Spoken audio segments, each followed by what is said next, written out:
ability for their dream to become a reality. But before we get into that, I want to start off by thanking you so much for the support that I had last season. So the reason why you're actually watching this today, because I wasn't planning really on doing a second season of this, was because I had so many requests from people saying, Cassim, why are you not recording your seasons? Why are you not recording your journal entries? I really liked it. I really liked when you said this. I really liked when you said that. I had so much feedback from you guys about how some of the things that I said impacted you, that I'd never really quite realized the significance it had to many of you's lives.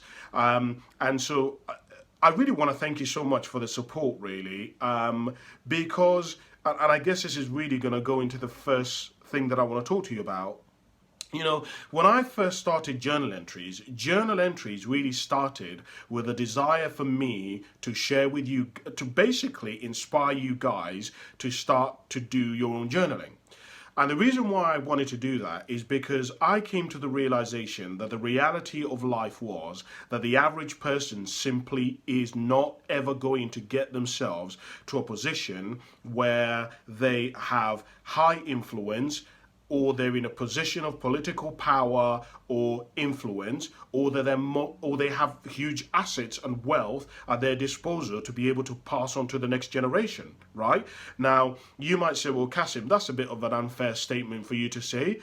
You know, of course I could go out and make a lot of money. Well, that's not what I said. What I actually said was that the average person isn't going to do it. Of course, there are going to be loads of people out there who are going to reach high echelons of their different domains of competence, where you're going to have people become CEOs, you're going to have people become mayors, you're going to have people become politicians, you're going to have individuals who are going to make it to own their own businesses, and they are in positions where they have a lot of influence, and what they say matters, right?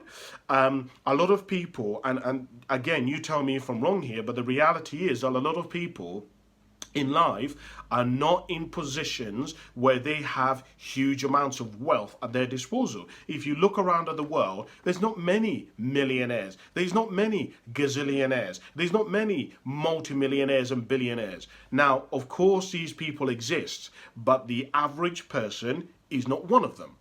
And of course, the other one is that a lot of people are simply not going to be able to get themselves in a position where they have a lot of connections, right? Because I think we can all agree, if you know certain people in certain positions, right? If you know the dean of a school, if you know the coach at a certain football league or whatever, you can have a word. You can say, look, is there any way you can ask for shortcuts? You can ask for to get a chance to prove yourself, where some people will never ever gain even access to ever be able to speak to that kind of person. And the reality that I found was that the average person simply isn't going to get any of these things. So my question was, well, if the reality of life is that the average person, who I consider myself to be, I don't particularly consider myself to be anyone special. I don't particularly consider myself to be highly intelligent, or there is something that amazing about me that nobody else possesses. I actually think I'm probably the most average guy that you can possibly get. So I was like, well, if the average person then isn't going to reach those echelons, how the hell am I going to ensure that the next generation is going to do better than I am?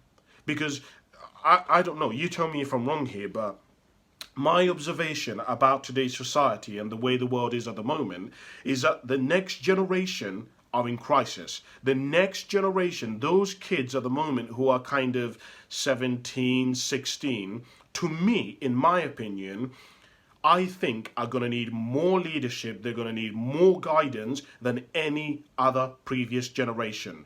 They are living in a world where everything is constantly changing. Everything is constantly evolving. They have no stability anymore. The stability in today's society is constant change, is instability.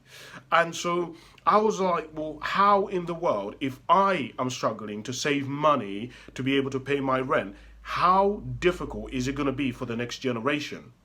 If I'm finding it difficult to be able to increase my salary, well, how difficult is it going to be for the next generation?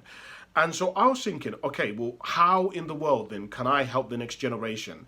And what I forgot about actually, which was a revelation that I had, was, but you have experience, Cassim, but you have knowledge, but you have skills, but you have life lessons and ideologies and philosophies that you've gained over the last, God knows, 30 years or so of your life that you can pass on to the next generation.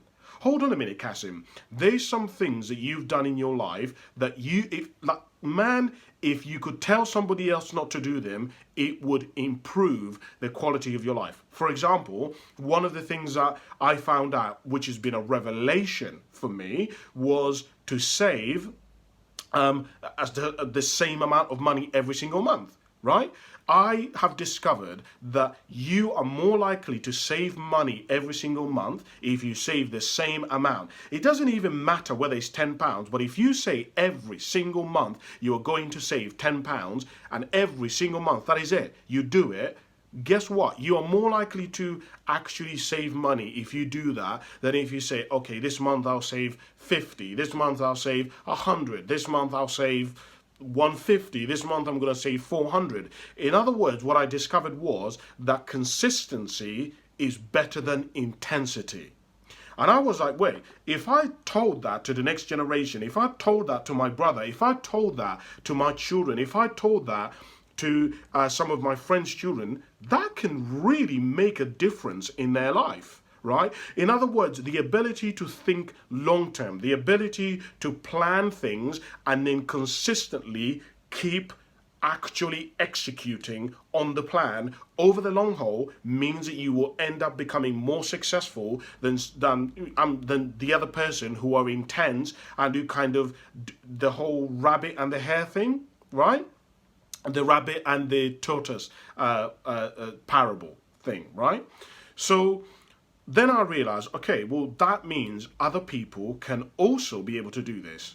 Because if I have knowledge and I have skills and I have philosophies and I have strategies and I have stories and I have lessons that I've learned from that I know have dramatically improved my life because I've learned these, well, that means other people must also have lessons. That means they must also have philosophies that they can pass on to the next generation.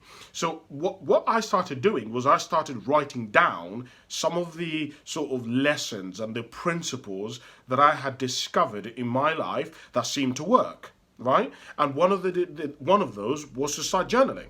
Right? I discovered that if you start writing down your philosophies and lessons and principles, what tends to happen is that you end up getting into this rhythm where you start refining your life, where you start improving your philosophies.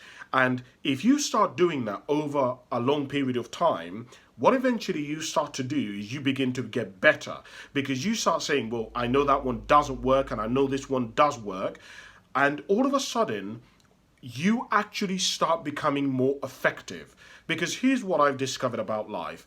I've discovered that essentially the whole point of life is to become better over the period and the duration of our lives. In other words, we should be like a kid who's just learning how to drive. Yes, at the beginning we should be not that good and we kind of learning and we kind of get confused between the indicators and the accelerator and the brakes.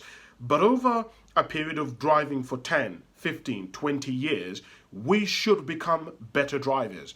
Here's what I discovered.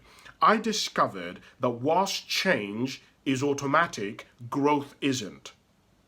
I repeat, whilst change is automatic, growth isn't. And what essentially that means is that there are a lot of people who are, their life is going to change. They're going to grow older. Their skin is going to become looser. The politics are going to change around them. They're going to move house. But for them to grow as people, for them to grow in their mentality, in their attitude, in their philosophies, in their strategies, is something that has to be practiced. It has to be something that has to be refined. And so what I wanted to share with you, and it's the reason why I wanted to really start these journal entries, is that I hope that if I can just inspire you to start your own journaling entries, and I could inspire you to start writing down what you believe, what you define success to be, what you define happiness to be, what you think. If you were 30 today and you could give your 10-year-old self advice about your body image, what would you say? Write that down. And if you could give that, maybe your next door neighbor, you've heard that she's struggling, her child is struggling with their mental health, and you could go and share that principle with them and the lessons that you've learned about your body and about feeling inadequate and about your self-image. Wouldn't that improve the quality of your life? Wouldn't that be a way for you to use your life as a vehicle for improving other people's lives? Would that not be a way for you to be of service? Wouldn't that give your life a meaning? Wouldn't that give your life a purpose? And I just thought, if all of us did this, the next generation could really benefit. Because what I'm apprehensive about, and is something that I've become more and more conscious of, is that my generation, those of us who were kind of born around the 80s and 90s, we grew up in a world where we had access to both realities. We grew up in a world where we had traditions from our parents who were used to doing certain things a certain way, but we've also grown up in a world of the internet, so where we've got access to strategies, to new information, to new cultures, new traditions. So we have a comparison. The issue that this new generation doesn't have is that the new generation doesn't have a comparison. All they know is the internet. All they know is things changing all the time.